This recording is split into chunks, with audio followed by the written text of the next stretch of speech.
Good morning children, welcome to Hindi class. Students, इस video में आज हम निबंध लेखन करेंगे। तो निबंध क्या होता है? निबंध मीन्स जिसमें हम अपने विचार प्रकट करते हैं, और जो निबंध लिखना है ये भी एक महत्वपूर्ण कला होती है। ठीक है। और निबंध को मर्मस्पर्शी और प्रभावशाली बनाने के लिए भाषा पर अच्छी पकड़ होना अनिवार्य है। मीन्स कि जो मर्मस्पर्शी का मतलब होता है मन को छूने वाला, मन को स्पर्श करने वाला, और प्रभावशाली मीन्स इफेक्टिव।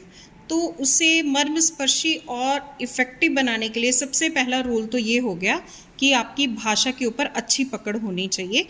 और इसके लिए कुछ और नियम हैं। कौन कौन से नियम हैं वो देखेंगे।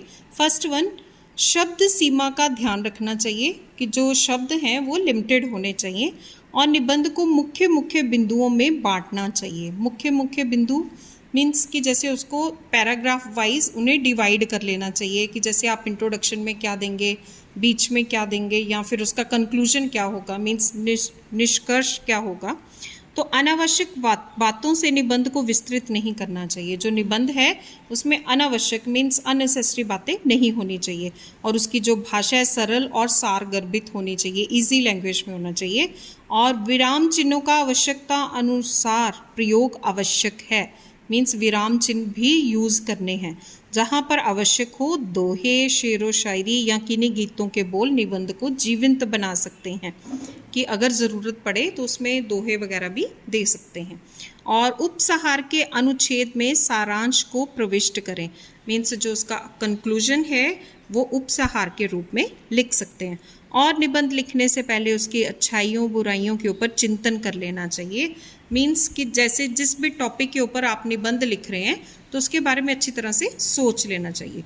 तो स्टूडेंट्स, ये निबंध को लिखने के लिए कुछ रूल्स हैं। तो अभी आपके सिलेबस में निबंध है समाचार पत्र, तो आज हम वही पढ़ेंगे। चलिए उसे स्टार्ट करते हैं। तो समाचार पत्रों के लाभ हानियाँ, जैसे कि यहाँ पे टॉपिक दिया हुआ है समाचार पत्रों के लाभ हानियाँ। तो हमें पहले क्या करना चाहिए, इसके बारे में, समाचार पत्र के बारे में अच्छी तरह से सोच विचार कर लेना चाहिए कि उसके क्या क्या लाभ हैं, क्या क्या हानियाँ हैं, और क्या क्या हम उसकी इंट्रोडक्शन दे सकते हैं। तो ये ऐसे है, अभी इसे एक्सप्लेन करूँगी मैं। मनुष्य स्वभाव से जिज्ञासु है। जिज्ञासु मीन्स जो जानने की इच्छा रखने वाला हो। वह जिस समाज में रहता है उसकी पूरी जानकारी चाहता है, जिससे वह शेष दुनिया से जुड़ा रहे। मनुष्य जिस भी समाज में रहता है वो चाहता है कि मुझे इस समाज की पूरी तरह से जानकारी हो। समाचार पत्र ऐसा माध्यम है जिसका उपयोग किसी न किसी रूप में अपने दैनिक जीवन में हर व्यक्ति करता है। मोस्टली जो लोग होते हैं वो डेली समाचार पत्र पढ़ते हैं और उनको पढ़ने की आदत भी होती है। क्यों? क्योंकि मनुष्य के मन में ये इच्छा रहती है कि मैं इस दुनिया में क्या हो रहा है, आसपास क्या हो रहा है, इसको जानूं। समाचार जानने की इच्छा हर व्यक्ति में होती है। वह हर नई घटना से चमत्कृत होता है। चमत्कृत मीन्स हैरान होता है और उसके बारे में जानना चाहता है। आज दुनिया में जितने भी संचार माध्यम प्रचलित हैं, संचार माध्यम मीन्स ऑफ कम्युनिकेशन, ठीक है, उनमें सबसे महत्वपूर्ण, सस्ता और सशक्त माध्यम है समाचार पत्र। जो समाचार पत्र है वो ईजिली अवेलेबल भी हो जाता है, सस्ता भी है, और सबसे ज़्यादा उसमें नॉलेज भी मिलती है।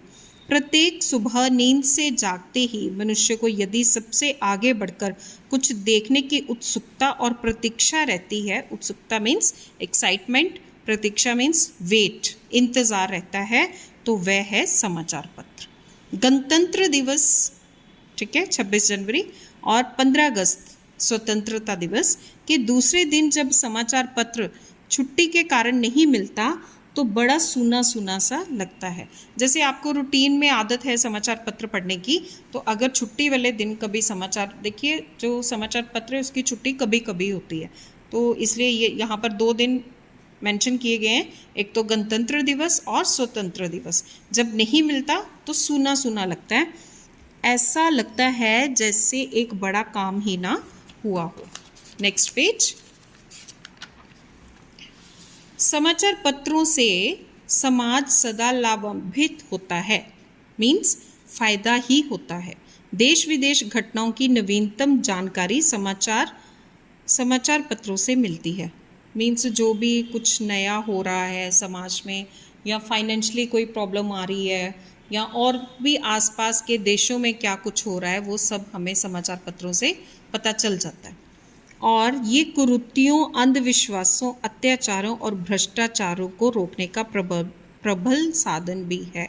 जो समाचार पत्र से हमें इन सब बुराइयों को भी हम रोक सकते हैं, जैसे कि कोई अंधविश्वास है हमारे देश में, या अत्याचार हो रहा है, या भ्रष्टाचार हो रहा है, तो उन सब की भी पोल खुल जाती है, तो उनको हम रोक भी सकते हैं। समाचार पत्र मनुष्य को विश्व भर के लोगों से जोड़ते हैं। समाचार पत्र को संसार का दर्पण कहते हैं। दर्पण मीन्स आईना, मिरर। ये लोकतंत्र के सजग प्रहरी भी हैं। लोकतंत्र मीन्स डेमोक्रेसी। समाचार पत्र साधारण जनता के शिक्षक हैं। जो साधारण जनता है, आम लोग हैं, उनके लिए समाचार पत्र एक शिक्षक के रूप में कार्य करते हैं। मीन्स उन्हें नई नई जानकारियां देते हैं। आम जनता समाचार पत्रों से सीधे प्रभावित होती है। जनता के विचार जानने के लिए भी समाचार पत्रों में कॉलम होते हैं। जैसे कि आप अपने विचार भी समाचार पत्रों में दे सकते हैं, उसके लिए भी अलग से कॉलम होते हैं। जैसे आप किसी विषय पर अपने विचार प्रकट करना चाहते हैं, या फिर अगर समाचार पत्रों में कोई आर्टिकल है तो आप उसके ऊपर कोई टिप्पणी देना चाहते हैं, तो वो सब भी आप दे सकते हैं। तो उसके लिए भी एक अलग कॉलम होता है, जिसके द्वारा जनता अपने विचार समाज या सरकार तक पहुंचाती है। जैसे बहुत सारी ऐसी बातें होती हैं जो गवर्नमेंट तक पहुंचनी ज़रूरी होती हैं, तो वो सब बातें भी हम समाचार पत्रों के द्वारा पहुंचा सकते हैं। समाचार पत्र मनोरंजन के साथ साथ ज्ञान का साधन भी है। देखिए, मनोरंजन तो होता ही है, जैसे मनोरंजन का भी एक उसमें कॉलम होता है, ठीक है। मनोरंजन मीन्स एंटरटेनमेंट, तो उसका भी साधन है, और उसके साथ साथ ज्ञान का साधन भी है। ज्ञान का साधन तो है ही है, क्योंकि समाचार पत्रों से हमें बहुत सारी नॉलेज मिलती है। कहानियाँ, चुटकुले, कविताएं, नए आविष्कार, नए साधन, संसार के चमत्कार, रोगों की जानकारी, उनके रोकथाम के उपाय आदि समाचार पत्रों में छपते रहते हैं। जैसे आपने देखा होगा, उसमें बहुत सारी स्टोरीज भी होती हैं, जोक्स भी होते हैं, और क्या नया आविष्कार किया गया, मीन्स कौन सी नई रिसर्च हुई, या फिर कौन से नए रोग आ गए, या रोगों के प्रति आपको क्या सावधानियां बरतनी हैं, तो वो सब भी समाचार पत्रों में दिया जाता है। तो जो समाचार पत्र हैं वो हमारे लिए बहुत ही बेनिफिशियल है, मीन्स एक नॉलेज का साधन है, एक ज्ञान का बहुत बड़ा साधन है, जिससे आप देश विदेश की और आसपास की सारी जानकारियां प्राप्त कर सकते हैं और अपनी नॉलेज को बढ़ा भी सकते हैं। आगे इसका निष्कर्ष देखेंगे। निष्कर्ष मीन्स उपसंहार, कंक्लूजन।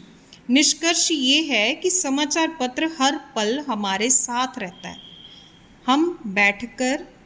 हम चाहे यात्रा कर रहे हों या लॉन में बैठकर चाय की चुस्कियां ले रहे हों, समाचार पत्र हमारा साथी है।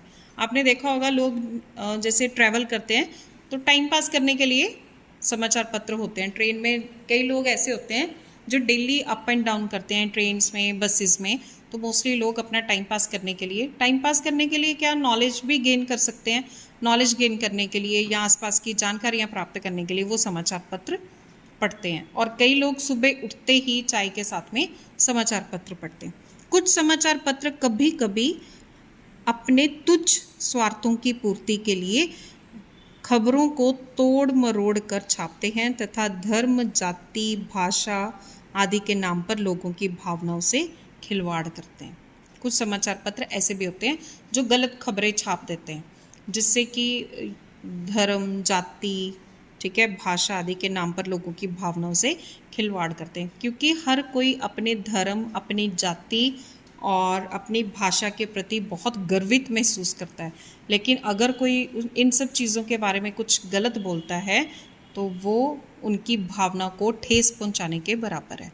तो कई समाचार पत्र ऐसे भी करते हैं, तो ऐसे नहीं करना चाहिए। ऐसी स्थिति में समाचार पत्र बहुत हानि पहुंचाते हैं।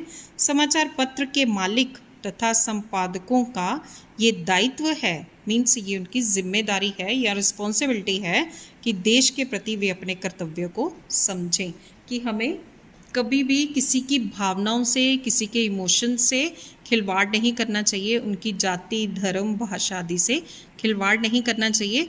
तो ऐसा नहीं करना चाहिए और उनको अपनी देश के प्रति जो उनकी जिम्मेदारी है उन्हें समझना चाहिए।